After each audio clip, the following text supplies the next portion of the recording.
क्या आपने कभी सोचा है कि ऑनलाइन शॉपिंग जो इतनी सस्ती आसान लगती है उसके पीछे की असली सच्चाई क्या है? बड़े बड़े डिस्काउंट, धमाकेदार डील्स और घर बैठे शॉपिंग, ये सब कुछ सुनने में कितना परफेक्ट लगता है, लेकिन क्या यह सचमुच उतना परफेक्ट है जितना दिखाया जाता है? आज हम बात करेंगे ई कॉमर्स की उस काली सच्चाई की जिसे डार्क पैटर्न्स कहते हैं। ये वो चालाक ट्रिक्स है जो आपको ऐसा महसूस कराती है कि आप सही निर्णय ले रहे हैं, जबकि असल में आप कंपनी के जाल में फंस रहे होते हैं। क्या आप जानते हैं कि कई बार आपको फ़्लाइट टिकट्स का दाम 4000 दिखता है, लेकिन चेकआउट करते समय वो 5500 हो जाता है? या फिर वो फ्री ट्रायल सब्सक्रिप्शन जिसे कैंसिल करना इतना मुश्किल बना दिया जाता है कि आप हार मान लेते हैं। और सबसे खतरनाक, आपके कार्ट में बिना आपके मर्जी के प्रोडक्ट्स को जोड़ दिए जाते हैं। डार्क पैटर्न्स का यही खेल आपको भ्रमित करना, आपकी मर्जी के खिलाफ फैसले लेने पर मजबूर करना है। आज हम आपको बताएंगे कि आप इस डार्क पैटर्न से कैसे बच सकते हैं, कैसी सावधानियां आपको बरतनी होगी और गवर्नमेंट इसके पीछे क्या क्या नियम लाई हैं। यह सब जानकारियां आपको इस वीडियो में मिलेंगी, तो इस वीडियो को ज़रूर देखें और अपने दोस्तों, अपने रिश्तेदारों को ज़रूर शेयर करें। क्या आपने कभी सोचा है कि आप जितना प्लान करते हैं उससे ज़्यादा प्रोडक्ट क्यों खरीद लेते हैं? क्योंकि ऑनलाइन स्टोर्स आपको यह महसूस कराती है कि बस कुछ ही पीस बचे हैं और आप फटाफट खरीदने पर मजबूर हो जाते हैं। और वो फ्री ट्रायल्स सब्सक्रिप्शन जिसे कैंसिल करने का मन तो करता है, लेकिन फिर लगता है यार अब रहने दो, कौन इतना झंझट करेगा।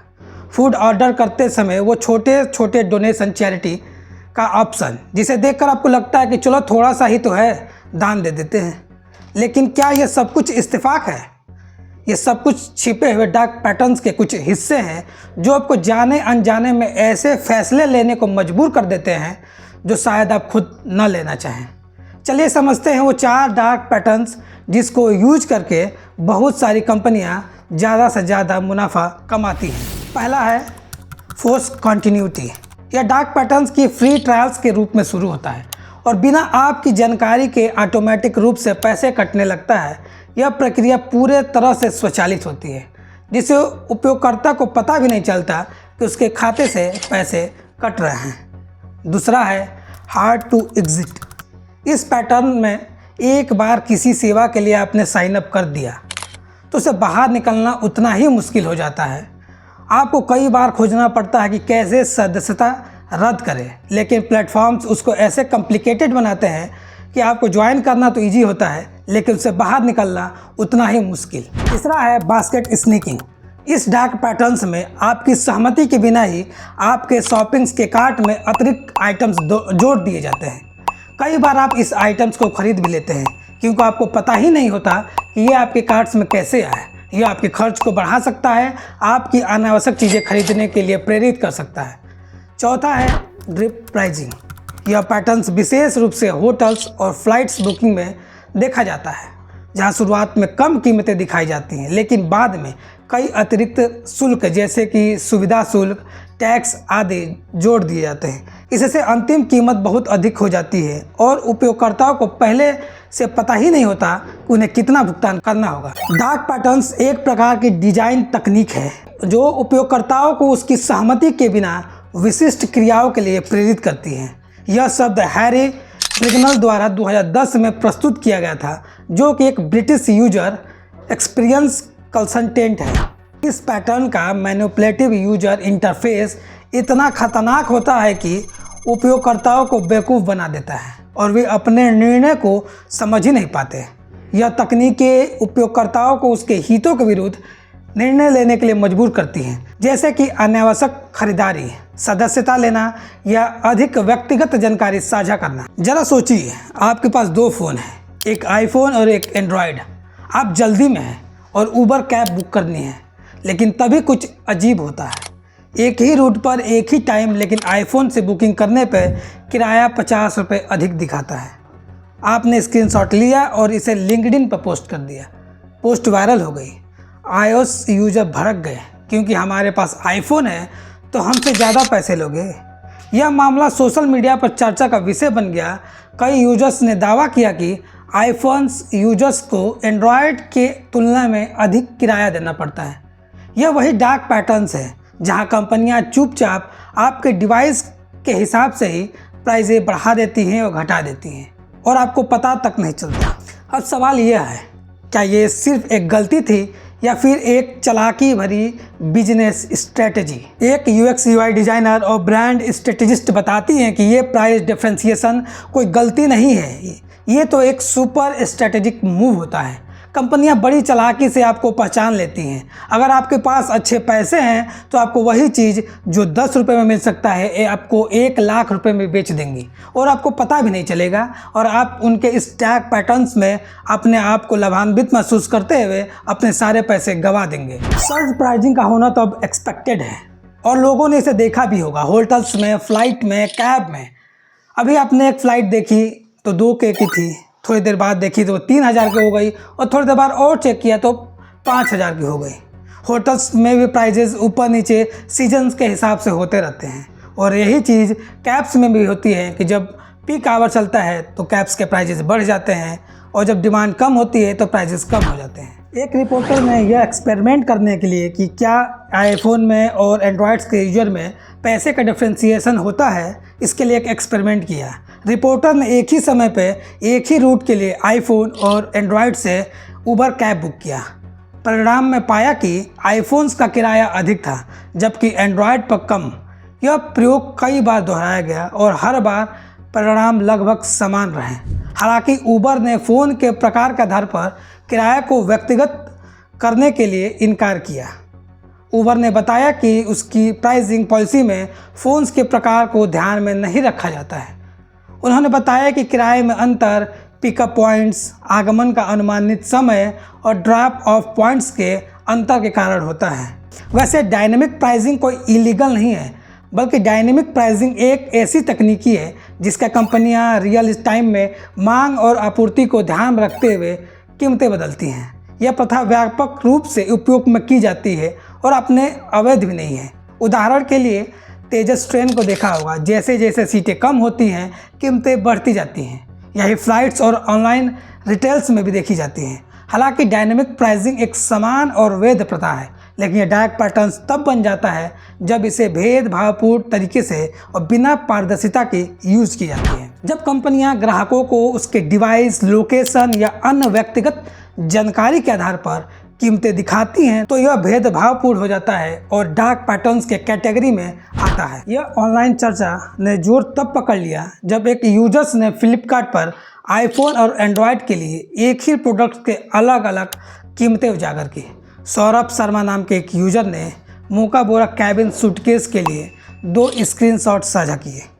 इसमें एंड्रॉयड्स ऐप के लिए 4119 रुपये थी, जबकि आईफोन ऐप्स के लिए वही प्रोडक्ट 4799 में दिखा रहा था। यह 600 का अंतर चौंकाने वाला था और सोशल मीडिया पर बहस छेड़ा जब एक बेंगलुरु बेस्ड कंपनी के एक एम्प्लॉय ने जेप्टो ऐप पर 500 ग्राम शिमला मिर्च ऑर्डर किए। एंड्रॉयड पर 21 रुपये में उपलब्ध था, जबकि आईफोन पर वही 107 रुपये में दिखी। यह भारी अंतर भी इसी प्रकार की रणनीति को दर्शाता है। बेंगलुरु के एक प्रोडक्ट मैनेजर हर्ष कोइनका ने इस बात पर रोशनी डाली कि कोई भी चीज़ें जो आपको फ्री में किफ़ायती लगती हैं उसके पीछे छुपे हुए कुछ खर्चे होते हैं। उन्होंने नेटफ्लिक्स, सॉफ्ट ड्रिंक और सोशल मीडिया जैसे उदाहरणों के लिए अपनी राय सोशल मीडिया पर साझा की। जब आप एक क्विक डिलीवरी ऐप पर ग्रॉसरी ऑर्डर करते हैं तो आपको एक छिपी हुई लागत का सामना करना पड़ता है। यह लागत आइटम होती है हैंडलिंग कॉस्ट के रूप में, जो आमतौर पर 12 रुपये होती है और आपके कुल बिल में जुड़कर इसके बाद टैक्स जुड़ जाता है। यह शुल्कें आपको कुल बिल को बढ़ा देती हैं और कई बार आपको इसका एहसास तक नहीं होता क्योंकि आप चेकआउट के समय कुल कीमत पर ध्यान ही नहीं देते। हाल ही में advertising standard council of India ASCI द्वारा एक रिपोर्ट प्रकाशित की गई। इसमें यह बताया गया कि भारत के 53 प्रमुख ऐप्स में से लगभग 52 ऐप्स डार्क पैटर्न्स का उपयोग करते हैं। ASI की रिपोर्ट में यह भी उल्लेख किया गया कि इस ऐप्स में गोपनीयता भ्रमित करने वाली चीज़ें इंटरफेस हस्तक्षेप, धीरे धीरे मूल्यों को निर्धारण और झूठी तत्कालिकता फॉल्स अर्जेंसी जैसे पैटर्न्स शामिल हैं। इस पैटर्न्स को उपयोग के रोकने के लिए ASCI और विभाग ऑफ कंज्यूमर अफेयर्स ने 2023 में दिशा निर्देश जारी किए। उपभोक्ता अधिवक्ता समूह क्रिएट के संस्थापक YG मुरलीधरन का मानना है कि उपभोक्ता जागरूकता की कमी एक बड़ी समस्या है जिसका फ़ायदा अक्सर ई-कॉमर्स वेबसाइट और ऐप्स उठाते हैं। उनके अनुसार इस प्लेटफॉर्म पर निगरानी रखना इतना आसान नहीं होता, जिससे उपभोक्ताओं को अक्सर धोखाधड़ी का शिकार होना पड़ता है। इसलिए उपभोक्ताओं को अपनी अधिकारों के प्रति जागरूक होने और सूचित निर्णय लेने के लिए आवश्यकता है ताकि वे इस धोखाधड़ी से बच सके। उपभोक्ता संरक्षण अधिनियम 2019 जैसे कानूनों के माध्यम से भी उपभोक्ताओं को सुरक्षा प्रदान की जा रही है, लेकिन जागरूकता की कमी अभी भी एक बड़ी चुनौती है। कंपनियों को तो ऐसा है कि कंपनियां हमेशा ही अपना फ़ायदा देखेंगी और ज़्यादा से ज़्यादा मुनाफा कमाना चाहेंगी, लेकिन प्राइस कैसे डिटरमाइन किया जाता है ये भी कंपनियों को बताना चाहिए। अब ऐप्स बेस्ड इकोनॉमी आ गई है जो कि एक ग्रोइंग टेंशन है कंज्यूमर्स और कंपनियों के बीच में। अगर देखा जाए तो ई-कॉमर्स वेबसाइट्स चाहे ई-कॉमर्स जो भी भारत में जितनी तेज़ी से ग्रो कर रहे हैं वो एक प्रकार का वरदान से कम नहीं है।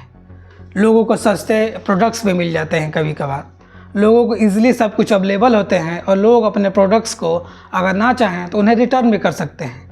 लेकिन इन्हीं सारे चीज़ों को ज़रूरतों को पूरा करते करते कंपनियां इन डार्क पैटर्न्स का यूज करने लगती हैं, जिससे वो कंज्यूमर्स को और अधिक शॉपिंग करने और अधिक पैसे खर्च करने के लिए प्रोत्साहित करती हैं।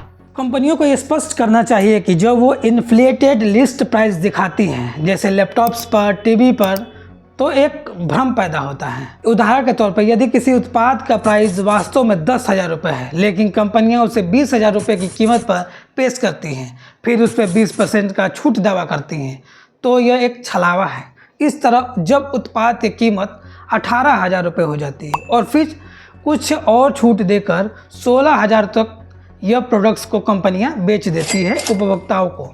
इस तरीके से देखा जाए तो यह उपभोक्ताओं के साथ एक धोखाधड़ी है, क्योंकि मूल कीमत तो 10,000 रुपये थी, लेकिन उपभोक्ताओं को 16,000 रुपये में यह प्रोडक्ट बेचा गया। इस प्रकार के मूल्य निर्धारण रणनीति उपभोक्ताओं को गुमराह करती है और उन्हें लगता है कि वे वास्तव में एक अच्छा सौदा पा रहे हैं, जबकि वास्तव में ऐसा नहीं होता। कंपनियों को अपने मूल्य निर्धारण रणनीति को ट्रांसपेरेंट बनाना चाहिए ताकि उपभोक्ता सही निर्णय ले सके। हॉस्पिटैलिटी चेन्स में भी ड्रिप प्राइसिंग का चलन बढ़ रहा है। ये ड्रिप प्राइसिंग क्या होती है? इसमें ये होता है कि शुरुआत में आपको रूम रेंट या सर्विस का एक आकर्षित प्राइस दिखाया जाता है, लेकिन जैसे जैसे आप पेमेंट प्रोसेस में आगे बढ़ते हैं तो हिडन फीस और चार्जेस धीरे धीरे जोड़ दिए जाते हैं। पहले तो सर्विस फीस लगती है जिसकी कोई स्पष्ट वजह नहीं दी जाती है, फिर रिसोर्ट फीस, एनिमिटीज फीस, टैक्स जैसे कई मैंडेटरी चार्जेस पेज के आखिरी तक आते आते उसमें जोड़ दी जाती हैं। कंज्यूमर को शुरू में तो पता ही नहीं चलता कि उनकी बुकिंग का फाइनल टोटल कितना अधिक होगा।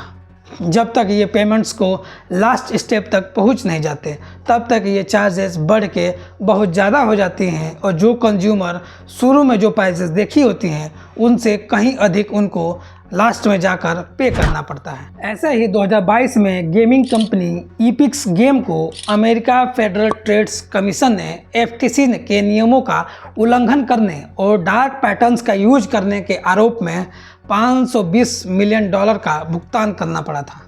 यह मामला उपभोक्ता अधिकारों और बच्चों को गोपनीयता के उल्लंघन से जुड़ा था। भारत के केंद्रीय उपभोक्ता संरक्षण प्राधिकरण CCPA ने भी 2023 में डार्क पैटर्न्स को नियंत्रित करने के लिए दिशा निर्देश जारी किए। इन दिशा निर्देशों में 13 प्रकार के डार्क पैटर्न्स को स्पष्ट रूप से परिभाषित किया गया था, जिसमें फॉल्स अर्जेंसी भी शामिल है। चलिए समझते हैं फॉल्स अर्जेंसी को कैसे ये लोग मैनिपुलेट करते हैं। फॉल्स अर्जेंसी का अर्थ होता है कि उपभोक्ताओं को यह महसूस कराया जाता है कि कोई ऑफर्स या सेल जल्दी ही समाप्त होने वाली है, जिससे वे जल्दीबाजी में खरीदारी कर बैठते हैं। उदाहरण के लिए आपको यह कहा जाता है कि यह सेल केवल 2 घंटे के लिए है, इसे जल्दी खरीदें, या केवल 2 आइटम्स ही बचे हैं, जल्दी खरीदें। इस तरह की रणनीति उपभोक्ताओं को दबाव में लाती है और उन्हें अपनी इच्छा के विरुद्ध निर्णय लेने के लिए मजबूर करती है। फॉल्स अर्जेंसी के अलावा कन्फर्म सेमिंग जैसे पैटर्न्स को भी कंपनियां बहुत ज़्यादा यूज करती हैं, जिसमें आपको यह फील कराया जाता है कि शायद आप इस काबिल है ही नहीं कि आप इस प्रोडक्ट्स को खरीद सकें। इसके साथ ही पोस्ट एक्शन जैसे डार्क पैटर्न्स को भी कंपनियां काफ़ी यूज करती हैं, जिसमें यह ऑफर्स दिए जाते हैं कंज्यूमर्स को कि अगर आपने यह प्रोडक्ट खरीदा तभी आपको ये ऑफर्स मिलेंगे, अगर आपने यह प्रोडक्ट नहीं खरीदा तो यह ऑफर्स नहीं मिलेंगे। ये पोस्ट एक्शन के डार्क पैटर्न्स के कुछ तरीके हैं। वही सब्सक्रिप्शन ट्रैप्स भी हैं, जिसमें आपको सब्सक्रिप्शन लेना तो बहुत ही आसान पड़ता है, लेकिन उसको बंद करना या उसके ऑटोमेटिक जो पेमेंट होते हैं उनके गेटवे को बंद करना उतना ही मुश्किल बना दिया जाता है। इसके अलावा interface interference, bed and switch जैसे भी कई डार्क पैटर्न्स हैं जिनको कंपनियां बहुत ज़ोरों शोरों से यूज करती हैं। इसमें डार्क पैटर्न्स में एक और है जिसमें नैगिंग जैसे एक पैटर्न्स का यूज किया जाता है, जिसमें आपको बार बार खरीदारी करने के लिए प्रेरित किया जाता है। आपके मोबाइल पर बार बार नोटिफिकेशंस आते हैं, पॉपअप्स आते हैं, जिसमें आपको बताया जाता है, आपको लालच दिया जाता है, ऑफर्स का लालच दिया जाता है, जिसके दबाव में आप आकर कभी ना कभी आप कुछ ना कुछ खरीद ही लेते हैं। इस तरीके के डार्क पैटर्न्स आजकल कंपनियां बहुत ज़ोरों शोरों से यूज कर रही हैं, लेकिन ये डार्क पैटर्न्स हैं या नहीं है, इनको निर्णय कर पाना काफ़ी ही मुश्किल है। काफ़ी एक थिन लाइन होता है इन डार्क पैटर्न्स और एडवर्टीजमेंट के बीच में। भारत सरकार ने हाल ही में उपभोक्ता शिकायतों को आसान बनाने और डार्क पैटर्न्स की पहचान करने के लिए जागृति ऐप लॉन्च किया है। यह कदम भारत के 950 मिलियन उपभोक्ताओं को ई-कॉमर्स प्लेटफॉर्म पर धोखाधड़ी से बचाने के लिए उठाया गया है। हाल ही में केंद्रीय उपभोक्ता संरक्षण प्राधिकरण CCPA ने बुक माई शो को नोटिस जारी की, जिससे उसमें पूछा कि वे प्रति व्यक्ति टिकट ₹1 अतिरिक्त शुल्क क्यों ले रहा है। बुक माई शो ने इसे योगदान बताया, लेकिन सवाल यह है कि क्या यह सही है? बिना उपभोक्ताओं के सहमति से यह शुल्क लिया कैसे गया? यह एक प्रकार का बास्केट स्नीकिंग जैसे डार्क पैटर्न्स है जिसको कंपनियां यूज करती हैं, जिसमें कंपनियों को बिना उनके मर्जी के ही पैसे उनसे ले लिए जाते हैं। चलिए जानते हैं कि डार्क पैटर्न से बचने के लिए आप कौन कौन से उपाय कर सकते हैं। जैसे जागरूकता है, आप हमेशा गवर्नमेंट्स की जो पॉलिसी चल रही है, जो गवर्नमेंट्स के जो ऐप्स पे जो भी नोटिफिकेशन, जो भी एडवाइजरी जारी की है उसको देख सकते हैं। जो भी खरीदारी करें उसे सावधानी से खरीदारी करें। अतिरिक्त लागतों की जाँच करें कि आपके पेमेंट करते समय आपसे कितने एक्स्ट्रा पैसे चार्ज किए जा रहे हैं। सदस्यता रद्द करने की प्रक्रिया की भी जांच करें कि जो भी आप सब्सक्रिप्शन ले रहे हैं उसको बंद करना कितना ही आसान और कितना ही मुश्किल है। वहीं वर्तमान में कानूनों के तहत अगर देखा जाए तो दंड और चुनौतियों की कुछ कानून बनाए गए हैं। वर्तमान कानूनों के अनुसार भ्रामक विज्ञापनों के लिए दंड के रूप में 6 महीने तक की सजा और 20 लाख रुपए तक का जुर्माना या दोनों हो सकते हैं। यदि विज्ञापन अत्यधिक भ्रामक तो उच्च दंड भी लगाया जा सकता है। हालांकि इन नियमों की निगरानी करना आसान नहीं है, खासकर जब डार्क पैटर्न्स का उपयोग किया जाता है, जो विज्ञापनों में छिपे हुए होते हैं और उपभोक्ताओं को गुमराह करने के लिए डिजाइन ही किए जाते हैं। डार्क पैटर्न्स में हम कुछ चुनौतियों की बात करते हैं। पहला है निगरानी की चुनौती। डार्क पैटर्न्स का निगरानी करना बहुत ही मुश्किल होता है। दूसरा है नुकसान की मात्रा का कम होना। डार्क पैटर्न्स के कारण अक्सर ग्राहकों को ₹1 या ₹5 जैसे छोटी ही राशि का नुकसान होता है, जिससे ग्राहक तो उतना मुश्किल में नहीं होता, लेकिन ये ₹1, ₹5 जैसे रकम वो कंपनी करोड़ों लोगों से वसूल रही है, तो उनके लिए तो काफ़ी प्रॉफिटेबल हो जाता है। तीसरा सबसे बड़ा कारण है लोगों का अपना निजी डाटा शेयर करना। अक्सर लोग कंपनियों को अपने निजी डेटा को शेयर करते हैं, जिससे कंपनियां उनके प्रति कैसे उनको मैनिपुलेट करना है, कैसे उनको भ्रमित करके कुछ प्रोडक्ट्स खरीदवाने हैं, ऐसी सारी चीज़ें एडवर्टीजमेंट बनाती हैं। समाधान की बात करें तो पहला है कार्यदल का गठन। उपभोक्ता मामलों के मंत्रालय ने डार्क पैटर्न्स के मुद्दे को हल करने के लिए 17 सदस्यीय कार्यदल का गठन किया है। यह कार्यदल उपभोक्ता संरक्षण हेतु दिशा निर्देश विकसित करने में मदद करेगा। दूसरा है सार्वजनिक निजी साझेदारी। उपभोक्ता संगठनों, नियामकों और कंपनियों के बीच साझेदारी से नियमों का पालन सुनिश्चित किया जाएगा। यह सुनिश्चित करेगा कि विज्ञापनों की निगरानी प्रभावी ढंग से की जाए और उपभोक्ताओं को हितों की रक्षा हो। तीसरा है शिकायत निवारण। राष्ट्रीय उपभोक्ता हेल्पलाइन पर प्राप्त शिकायतों को वर्गीकृत करने का काम शुरू किया गया है। यह जानकारी केंद्रीय उपभोक्ता संरक्षण प्राधिकरण द्वारा कार्य करने में मदद करेगी। तो अगर आपको यह वीडियो अच्छा लगा हो तो ज़्यादा से ज़्यादा शेयर करें, लाइक करें, सब्सक्राइब करें और कमेंट करना ना भूलें।